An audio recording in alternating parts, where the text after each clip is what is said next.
Hello there, welcome to Family Friendly New Orleans. Today, just for a little bit of trivia, did you know that January 8th used to be just as celebrated as July 4th? And why is that, you might ask? Well, that is why we are on our adventure today.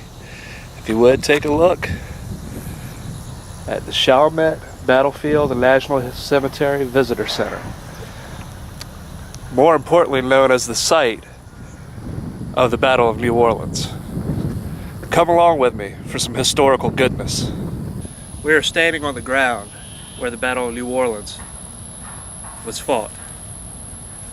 And though it was fought after the signing of the Treaty of Ghent, and has caused a lot of historians to place this battle as an insignificant piece of our history, I find it to be extremely significant. In a matter of 20 minutes, the British troops here were decimated. 2,000 lay on the field, dead, wounded, or captured, while only 20 American casualties. What makes this battle even more significant to me was the hodgepodge and melting pot of the troops that fought for the American side. You see, these weren't just American regulars. This was made up of French Creole militia. This was made up of Native Americans and free men of color. It was made up of pirates. And what I find amazing about this is that all these people came together on one battlefield to fight a common enemy. Now, a lot of people attribute that to the charisma of Andrew Jackson, and that might very well be the case. But I think a lot of people that fought here that day saw something in New Orleans that was so worth fighting for that they were willing to sacrifice their lives. There were only 5,000 American troops assembled. And I failed to mention that some were from Tennessee as well. There are 5,000 American troops assembled here. And there were over 20,000 British troops coming to invade New Orleans. The British had handily taken Lake Borgne and come through and went through what was a little bit of American Navy was out there. And they set up a really courageous battle plan to take New Orleans. Andrew Jackson forced their hand to come to this field where it's wide open, and the British hoped that the cover of fog would protect their advance.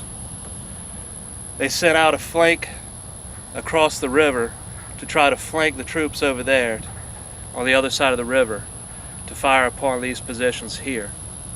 That was delayed. The main point of attack was supposed to come through here.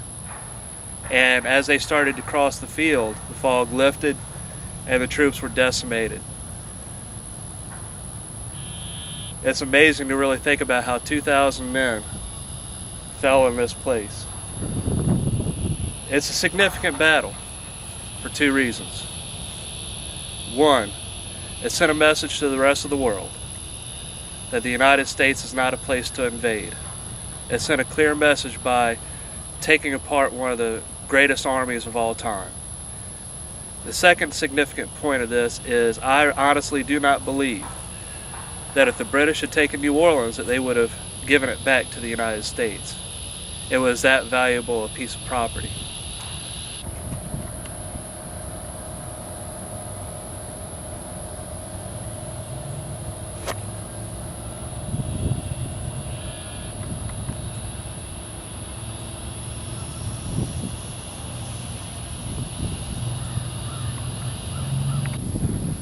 These cannons are pretty awesome. They actually can still fire live rounds. I think they've got 3 or 4 of them still here that still fire. Major General Andrew Jackson arrives in New Orleans. The few troops under his command will not be enough to defend the city. If Jackson is to protect New Orleans, her citizens will need to take up arms and join his army. Men from all walks of life step forward.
This is where batteries 2 and 3 would have been located.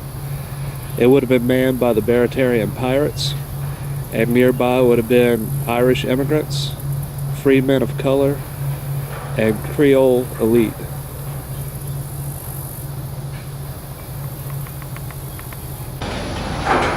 While there's a levee in place here today, there wasn't a levee at the time, and part of the strategy of the British was to flank the Americans on the west bank of the river, the Mississippi River there. And while the flank attack eventually was successful, it came too late as the flankers had trouble crossing the Mississippi River due to currents. So they were a little late to influence the battle. It had already been won.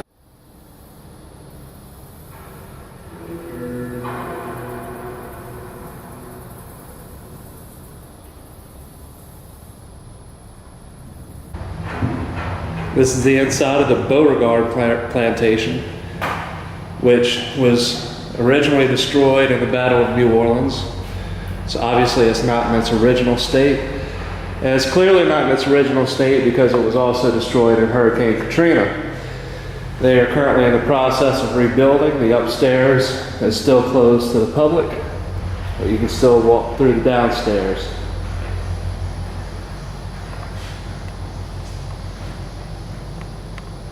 And it is really hot outside. I'm really not in the mood for a fire.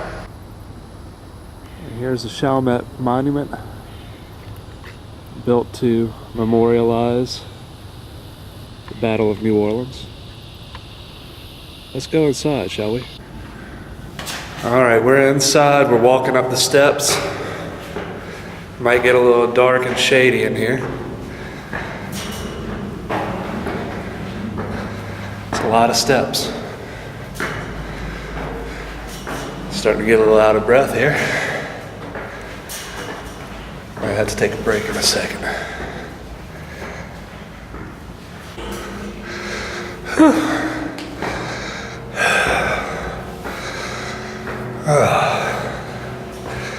Oh, I'm dying. The things I do for fun. Oh, goodness. Oh, get me some water.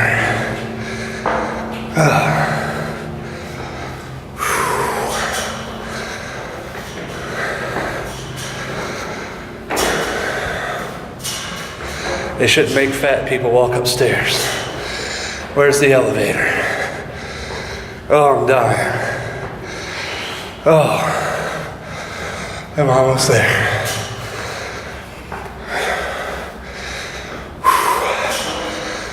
This better be worth it.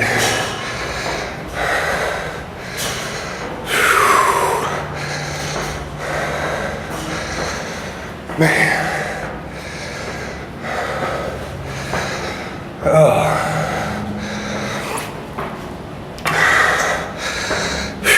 Gotta be getting close. Oh. I think I made it. I made it. Oh, dear Lord, I made it. Oh. Whew.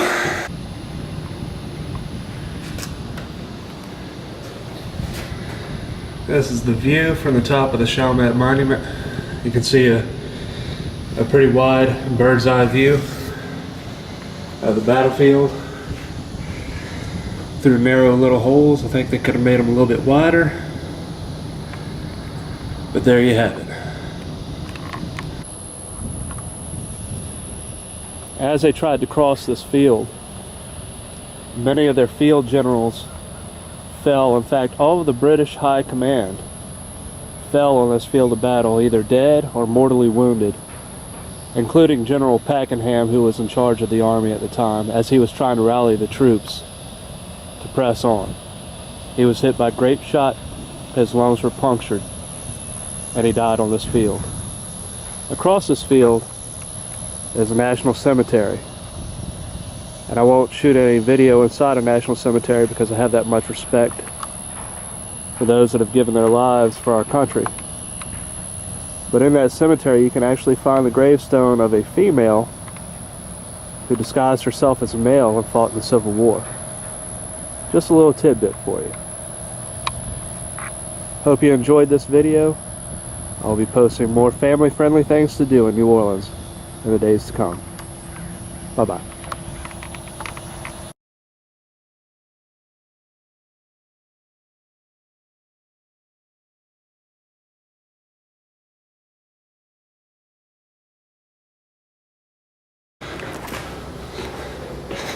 And one thing I've noticed is going downstairs is supremely easier than going upstairs.